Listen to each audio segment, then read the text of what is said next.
الفهم القرائي.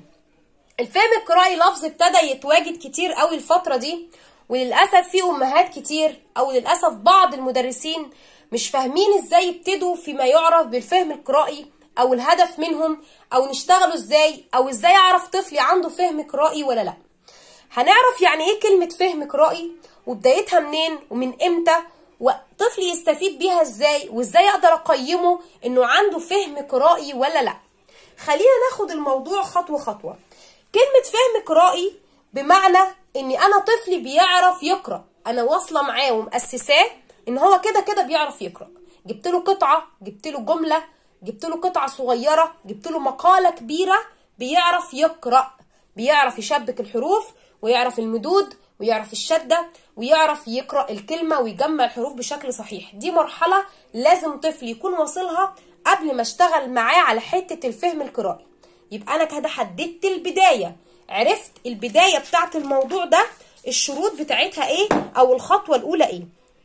البداية عندي اني انا طفلي متقن للقراءة. ممكن بلاش كلمة متقن قوي، لان انا عندي بيبقى اطفال فاهمين قراءة بس يعني بطويل، بيشتهج، بيقرأ بس ببطء، بيقع في حتة معينة. خلينا نقول ان هو عارف قراءة شوية او ان هو بيعرف يقرأ. يبقى البداية عندي ان طفل بيعرف يقرأ. ممكن يكون بيعرف يقرأ من هو عنده 5 سنين، ممكن يكون بيعرف يقرأ من هو في تانية ابتدائي، في تالتة ابتدائي، حسب ظروف كل طفل. اتأسس بدري، اتأسس متأخر، قدراته ضعيفة، قدراته اللهم بارك. يبقى الشرط الأول ان هو متقن القراءة. طيب أنا طفلي بيعرف يقرأ، بيكسر الحروف كده ويجمعها والدنيا ماشية، بيعرف يقرأ. الفهم القرائي يا جماعة هو اللي بيخلي طفلي يفهم اللي بيقوله. اللي بيقوله ده بعد ما يقرأه يقولك أنا قلت إيه، اللي أنا قلته ده عبارة عن إيه. طب أنا إزاي أعرف إن طفلي عنده فهم قرائي أو أدربه عليه؟ الموضوع بيتم في خطوات، والخطوات دي أهم حاجة فيها إن أنا مش عايزة ولا استعجل ولا اعتمد على نفسي. يعني بمعنى أصح بقول لطفلي ده معناه إيه؟ معناه إن الولد اللي اسمه أحمد، هو في ايه؟ الولد اللي اسمه احمد كان رايح مشوار مع والده وبعد كده خبطتهم عربيه. ليه انت تستعجلي؟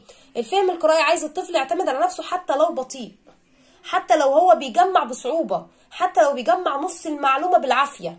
يبقى مش عايز استعجال، ومش عايز يبتدي بمقطع كبير واقول له اقراه ويلا قول لي انت فهمت ايه. انت لازم تمشي خطوه خطوه، وكمان ما تستعجلش على طفلك ولا تعوده ان انت اللي تكمل له اللي بيقوله. اصل انا لو ابتديت اقول ولقيت نفسي بكسر وماما كملت عمري ما هسعى ان انا اكمل. يبقى الخطوه الاولانيه ما ابتديش بكميه كبيره، جمله كبيره اقول له يلا اقرا لي وفهمت ايه. الخطوه الثانيه ما كملش انا المعنى حتى لو بطيء، وسوري في اللفظ طفلي بارد، ما ينفعش. طيب اعمل ايه؟ عندي مجموعه تدريبات تخلي طفلي ياخد الخطوه درجه درجه، تدريبات للفهم القرائي تعلم طفلي اي كلمه في الدنيا يقراها يفهمها. طب التدريبات دي عباره عن ايه؟ انواع كتير من التدريبات، لكن التدريبات دي ان شاء الله هنعمل لها سلسله علشان اتمكن مع كل ام تمشي بالتدريب اللي يناسب طفلها وتتفادى التدريب اللي طفلها مش محتاجه. لكن النهارده عرفنا يعني ايه فهم قرائي، والخطوات الاولانيه بتاعته ان طفلي متقن للقراءه، والحاجات اللي تخلي بالك منها ما تستعجليش عليه وما تحليش انتي، وكمان ابتدي بحاجات صغيره، جمل بسيطه، التدريبات اللي تساعد طفلك عشان يبقى عارف يعني ايه فهم قرائي.